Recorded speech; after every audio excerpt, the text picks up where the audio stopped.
Anyways, folks, I just came back from the meat market. What I bought here, some personalized meat market. Here I bought some goddamn extra lean ground beef for $8.88. Not a bad deal. And then I also bought me some gigantic chicken legs, man. God dog. Why do you need KFC? You can cook your own chicken. Look at that. I bought all these chicken legs, 1, 2, 3, 4, 5, 6, 7, 8, for less than a 2-piece meal at Churchy's Chicken.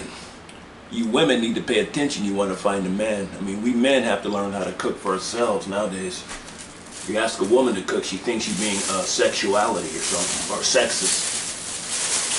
And then best of all, folks, I could never get this at a main supermarket. You just got nowhere to look, folks. Look at this beef, nice southern fried, delicious cow ribs. Look at how tender that is, the fattening and stuff. You know what I'm saying?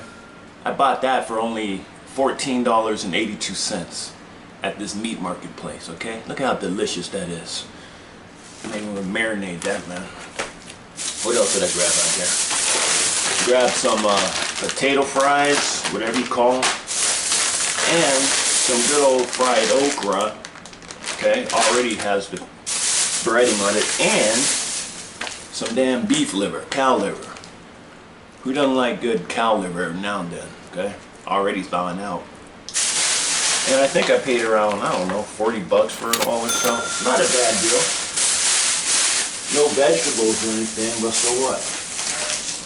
Yeah, I got dessert there, a little cupcake.